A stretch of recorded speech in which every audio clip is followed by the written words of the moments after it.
E hoje é dia de unboxing, primeiras impressões e também uma pequena análise do novíssimo MacBook Air já com chip M4. E caso você ainda não conheça nada sobre os notebooks da Apple, essas aqui são máquinas super completas, principalmente para você que busca uma boa máquina para trabalho, já que aqui nós temos uma ótima construção, muito desempenho num corpo muito fino. Ou seja, além da portabilidade, você vai ter um super desempenho para desempenhar a maioria dos trabalhos. E a Apple divide a sua linha de notebook basicamente em duas: o MacBook Air, que é justamente esse que a gente vai mostrar, e também tem a linha Pro, para aquelas pessoas que realmente precisam da melhor máquina possível e também algumas features a mais, como por exemplo, muitas conectividades. E aí nesse caso nós temos um MacBook Pro, que é o que a gente utiliza aqui no canal há muito tempo, e esse aqui está equipado com chip M3 Pro. E esse do vídeo de hoje é um MacBook Air com chip M4 e esse aqui é a versão de 15 polegadas, beleza? Inclusive, se vocês quiserem, a gente pode fazer um vídeo comparando os dois. Então, bora descobrir se esse MacBook realmente é poderoso e se vale a pena investir a sua grana. Eu só peço que você deixe o seu like, se inscreva no canal e ajude a gente a bater a nossa meta de 100 mil inscritos, porque assim que a gente bater essa meta, 10 pessoas vão ganhar uma caixa misteriosa com 10 produtos. E agora, bora para o unboxing. Então, essa aqui é a caixinha do nosso MacBook Air com chip M4, dá pra ver que é uma caixinha super minimalista. Eu já vou adiantar pra vocês que esse aqui é um segundo unboxing, porque o primeiro foi quando a gente recebeu esse notebook e a gente abriu pra ver se estava tudo certo. Só que como eu quero que vocês tenham a mesma experiência que eu tive, eu vou abrir novamente junto com vocês. Então aqui a gente tem a tampa, que é durinha, bem parecida com a tampinha do iPhone. Aqui já dá pra ver, né, o tanto que esse notebook é bonito, cara. Muito bonito mesmo. Inclusive, essa aqui é a cor cinza. E se você for comprar um, eu recomendo essa cor aqui, viu? Que ela é bem mais chamativa quando comparado com essa cor preta, tá vendo? É porque aqui, de frente à luz, parece que é prata, né? Mas ele é mais ou menos assim. Ele é bem escurão. Bora remover o notebook. E aqui na parte de baixo, nós temos os cabos. Na verdade, o cabo, né? Que é um cabo USB tipo C para MagSafe, que essa aqui é uma conexão proprietária da Apple, e é muito interessante caso você seja desastrado. Aqui a gente tem aquela caixinha que tem um adesivinho, tem os manuais de instrução e tal, e aqui a gente tem um plug de carregamento que é bem pequenininho, viu? E como esse notebook a gente trouxe dos Estados Unidos, ele tá no padrão norte-americano, então a gente vai ter que utilizar um adaptador. Então agora bora remover essa proteção aqui na parte de baixo. Cara, se liga só no quanto esse notebook é bonito. E além de bonito, ele também é extremamente fino. Se liga. Se eu não me engano, esse aqui é o notebook mais fino que a gente já mostrou aqui no canal, viu? E agora a gente vai mostrar no paquímetro e também comparar com o mais fino que a gente já tinha mostrado, que no caso é o Book 4 360. Então aqui na parte de cima nós temos apenas a maçã, que tá cada vez maior, né? Daqui uns dias a Apple vai colocar uma maçã gigantesca aqui. Na parte de baixo não tem muita coisa, só a tampa mesmo. E aqui na parte lateral dá pra ver que a linha MacBook Air tem pouquíssimas conexões. Então do lado esquerdo tem apenas o MagSafe e duas portas USB tipo C.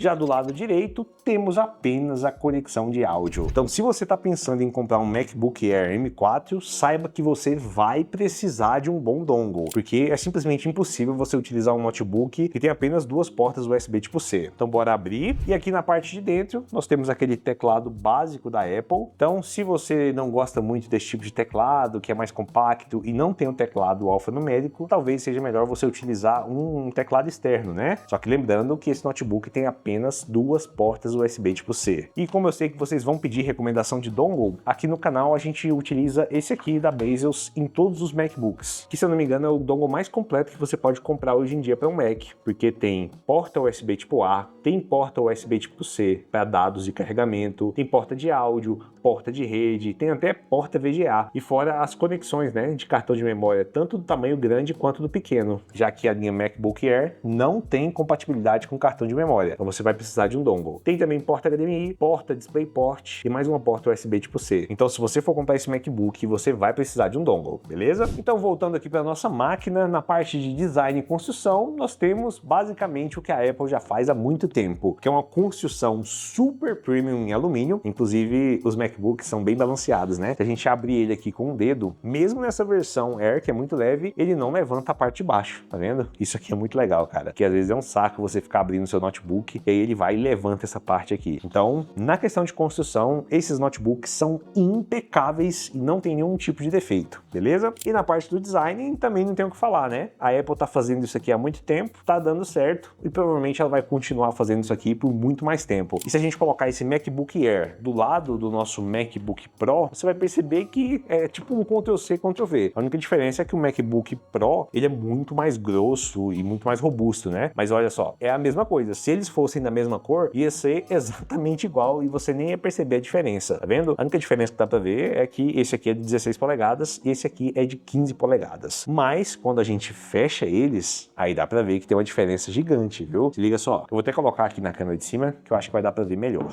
Aqui dá pra ver que, basicamente, o MacBook Air tem metade da espessura do MacBook Pro, já que no MacBook Pro nós temos conexão para cartão de memória, tem mais portas USB tipo C, tem até porta HDMI, e já aqui no nosso MacBook Air só tem 2 conexões USB tipo C. E fora o peso, cara, já que o MacBook Air pesa entre 1.2 a 1.5 kg, dependendo da versão, e o MacBook Pro pesa mais de 2,3 kg. Então, realmente, o MacBook Pro é outra categoria. E eu só tô mostrando ele nesse vídeo para vocês terem uma noção, né? Porque a maioria das pessoas que não conhecem os aparelhos da Apple não sabe a diferença entre a linha Pro e a linha Air, beleza? Então, é basicamente isso. A Pro é destinada para profissionais que precisam de uma robustez maior, de um sistema de refrigeração, mais potência, mais conexões, e a linha Air é para quem também precisa de muita potência, só que ao mesmo tempo precisa de portabilidade, porque olha isso, cara, é um notebook extremamente fino. Inclusive, se liga só, esse aqui até então era o notebook mais fino que a gente tinha no canal, que é o Galaxy Book 4 360. E se a gente colocar ele lado a lado com o MacBook Air, dá pra perceber que o MacBook é mais fino do que o Galaxy Book 4 360. Então, em questão de portabilidade / desempenho, com certeza o MacBook Air M4 é uma das melhores escolhas que você pode fazer. Pena que ele custa tão caro, né? E agora, bora ver como que é a tela desse MacBook. E aqui nós temos basicamente um dos melhores painéis para quem trabalha com imagem e vídeo. E provavelmente se você trabalha nessa área, você já ouviu falar sobre os MacBooks, sobre o quanto eles são otimizados para programas de edição de vídeo, de imagem e também o quanto a tela é boa. E quando eu falo boa, não é só no sentido de cor não, viu? Isso aqui é simplesmente uma ferramenta de trabalho. Mas caso você faça parte daquele público que gosta de consumir um conteúdo, se liga só. Essa aqui é simplesmente uma das melhores telas que você pode utilizar para trabalhar, já que o brilho é muito alto, as cores são perfeitas e não vai distorcer na hora de editar sua imagem, e atualmente é muito difícil você encontrar uma tela com essa qualidade. E isso quer dizer que se você trabalha com imagem e com vídeo, você pode simplesmente levar o seu MacBook Air M4 para qualquer lugar, trabalhar com a qualidade de um monitor profissional, como por exemplo, vários que a gente já mostrou aqui no canal, e até esse monitor custa 10 mil reais, e tudo isso num notebook que pesa pouco mais de 1 kg, cara. Então você ter uma tela tão boa quanto essa aqui, com brilho alto, uma máquina tão pequena e portátil, é simplesmente insano. E é uma pena os MacBooks não serem otimizados para jogos, né? Porque imagina a gente jogando um Valorant, um CS2, um Fortnite numa tela perfeita como essa aqui. Ia ser top demais, né, cara? Ia ser sensacional, porque eu te garanto que essa tela aqui é melhor do que 99% das telas que equipam notebooks abaixo dos 7 mil reais. Então, no quesito tela, nem tem muito o que falar, né? Se você está procurando uma máquina para trabalho, com certeza os MacBooks vão entregar as melhores telas possíveis para você. E agora, bora para a parte mais importante desse vídeo, que é descobrir qual o verdadeiro desempenho dessa máquina. Já que no lançamento dele, a Apple prometeu muito, viu? Falou que é 2 vezes mais potente do que a linha M1, que é tantas vezes mais potente do que os processadores da Intel e da AMD. Então bora ver se isso é verdade, né? E para isso a gente teve que utilizar um programa diferente, porque normalmente a gente utiliza o Passmark, a gente utiliza o 3D Mark, só que a gente queria fazer uma comparação que misturasse tanto os computadores com Windows quanto os nossos MacBooks. Então a gente utilizou o Geekbench 6. Então a gente foi lá, rodou todos os testes no processador e o resultado foi o seguinte: a gente conseguiu 3.700 pontos em single core e 14.856 pontos em multicore. E esse resultado por si só já diz que essa máquina é realmente muito potente. Só que pra gente saber se é realmente muito potente mesmo, a gente precisava comparar com outras máquinas. E no caso a gente pegou um notebook que a gente já testou aqui no canal e atualmente é um dos mais fortes ali abaixo dos 7 mil reais, que é o Dell G15, que já vem equipado com um i5 de 13ª geração e que termina em HX. E o resultado foi o seguinte: em single core ele conseguiu 2.325 pontos e em multicore ele conseguiu 10.944 pontos. Isso quer dizer que esse notebook que é muito mais fino do que o Dell G15, que nem tem sistema de refrigeração ativo, ou seja, ele nem tem um cooler, né? E ele conseguiu quase o dobro de desempenho em single core e quase 50% a mais de desempenho em multicore. Então esse resultado já mostra o quanto a Apple consegue otimizar os seus computadores. E a gente também aproveitou para rodar um benchmark da GPU integrada dessa máquina, já que ele não tem uma placa de vídeo dedicada. E o resultado foi o seguinte, ele conseguiu atingir 35.800 pontos. E assim, não é um resultado muito alto, mas para a proposta desse notebook é muito bom. Só que não para por aí, porque eu sei que mostrar o resultado do Dell G15 pode ser bacana para várias pessoas, já que o pessoal vai falar assim, pô, é bacana, né, um notebook gamer, mas o Dell G15 não é tão forte assim não. Você precisa ter um parâmetro melhor. E é justamente por isso que o próximo parâmetro é essa máquina monstruosa que a gente montou aqui no canal. No caso, ela está equipada com um Ryzen 9 9900X e uma RTX 5070 Ti. E se liga só, a gente rodou o teste de benchmark lá no processador e o resultado foi o seguinte, em single core foi 3.100 pontos, ou seja, o resultado foi menor do que esse MacBook, e em multicore foi 18.100 pontos. Até aí a gente já sabia, né, que o resultado desse processador multicore ia ser bem maior. Mas ainda assim é muito interessante, porque em single core a gente conseguiu bater esse monstro que tem um water cooler de 360 mm refrigerando. Então é muito incrível o que a Apple consegue fazer. E para completar essa comparação, a gente também rodou o mesmo teste de benchmark lá no nosso MacBook Pro. E cara, o resultado me surpreendeu, viu? Porque a gente conseguiu cerca de 3.100 pontos em single core e cerca de 15.648 pontos em multicore. E a gente está falando de dois notebooks que têm gerações diferentes. Essa aqui é a geração M3 e essa aqui é a M4, só que esse aqui é o M3 Pro e esse aqui é o M4 normal. E aqui a gente tem mais desempenho em single core do que na geração passada na linha Pro, que é uma linha acima. Se você não sabe, você tem a linha do processador que é a M normal, você tem a linha Pro, tem a linha Max, tem a linha Ultra. Então, essa aqui tá acima desse, só que esse da nova geração consegue ter mais potência do que essa. Então, nesse ponto é muito bacana. E como deu pra ver, em multicore também acabou ficando muito próximo, o que acaba consolidando essa linha M4 como uma linha bem mais eficiente e potente quando comparado com a M3. E agora pode ter muita gente perguntando, pô Guilherme, mas normalmente você testa vários jogos no notebook para saber se ele é poderoso, por que você não testou com esse Mac? E como eu falei para vocês, essas aqui não são máquinas que são desenhadas e produzidas para isso. O objetivo delas é justamente trabalhar ou com imagem, com vídeo, com programação, com alguns programas de engenharia, arquitetura, e a parte dos jogos, isso aqui não encaixa muito. Mas, como esse aqui não é o vídeo de análise completa, se vocês quiserem, a gente pode tentar fazer umas gambiarras para tentar rodar alguns jogos, né? E aí ver qual que é o real desempenho, ver se ele vai esquentar muito. Afinal, o MacBook Air não tem sistema de dissipação ativa, né? Não tem coolers. Então, talvez seja um impeditivo para a gente conseguir rodar alguns jogos. Mas se vocês quiserem, a gente pode tentar. Inclusive, aproveita e deixa aí nos comentários tudo que você quer que a gente faça lá no vídeo de análise completa. Todos os testes, todos os programas, as suas dúvidas, né? E sim, lá a gente também vai desmontar essa máquina para mostrar como que é por dentro. Mas o que importa pra gente é o seguinte, depois de mostrar a construção dessa máquina, de mostrar o desempenho, de mostrar a tela, deu para perceber que essa aqui é uma máquina que é muito superior quando a gente compara com os notebooks até os R$8.000 aqui no Brasil. Pode ter um ou outro, né, que tem especificações parecidas, que também consegue entregar um bom desempenho, mas se a gente pensar numa máquina para trabalho que é tão fina, tão leve, tem uma bateria que dura até 18 horas, tem uma tela perfeita, é simplesmente muito difícil a gente encontrar abaixo dos R$8.000 uma máquina parecida como essa. E na minha humilde opinião, o único ponto negativo dessas máquinas é justamente o seu valor, que acaba sendo completamente impeditivo, né? Você cobrar ali, às vezes, 7, 8, 9, 10 mil reais por uma máquina que, na teoria, deveria ser uma máquina de entrada. Porque se você for comprar lá nos Estados Unidos, você vai pagar ali de 800 a 1.200 dólares, dependendo da versão do MacBook Air, o que daria mais ou menos uns 4.500 a 6.000 reais em conversão direta. Só que aqui no Brasil, normalmente o preço é o dobro, né? Então, esse é um grande impeditivo. E se a gente for comparar lá fora também com os concorrentes, lá fora o Galaxy Book 5 custa mais ou menos 1.000 dólares. Ou seja, com o dinheiro de um Galaxy Book 5, a gente conseguiria comprar um MacBook Air de 15 polegadas e com chip M4, que é tão bom, tão premium para quem precisa de uma máquina para dá trabalho. Mas é importante lembrar que atualmente você consegue encontrar o MacBook Air M1 ali na faixa dos R$ 4.500 a R$ 5.500 em várias promoções, que inclusive a gente já mandou no nosso grupo de ofertas. Então, mesmo que você não queira pegar a versão mais atual do MacBook Air, você pode utilizar a versão M1, que não é tão potente quanto essa, mas ainda assim entrega uma boa potência para o dia a dia, para você executar algumas atividades ali, editando foto, vídeo, consumindo conteúdo, levando para a faculdade. E outra opção que você pode ter é também utilizar um Mac Mini M4, que a gente também já mandou várias ofertas aqui no canal, e é basicamente um MacBook só que sem a tela. Então, se você já tem monitor na sua casa, se você já tem um computador, basta você comprar um Mac Mini, inclusive se vocês quiserem a gente também pode mostrar aqui no canal, e aí você vai ter esse super desempenho utilizando o seu monitor. Então, com certeza essa dica valeu o seu like. Então é isso, pessoal. Esse aqui foi o vídeo de unboxing e primeiras impressões do novo MacBook Air com o chip M4. Se ficou qualquer dúvida, deixa aí nos comentários, porque lá no vídeo de análise completa a gente vai responder tudo. E caso você queira comprar essa máquina, a gente também vai fazer uma pesquisa na internet para procurar o melhor preço e vai deixar aqui nos comentários, beleza? Então esse foi o vídeo, eu espero que vocês tenham gostado. Qualquer dúvida, deixa aqui nos comentários. Um grande abraço e tchau!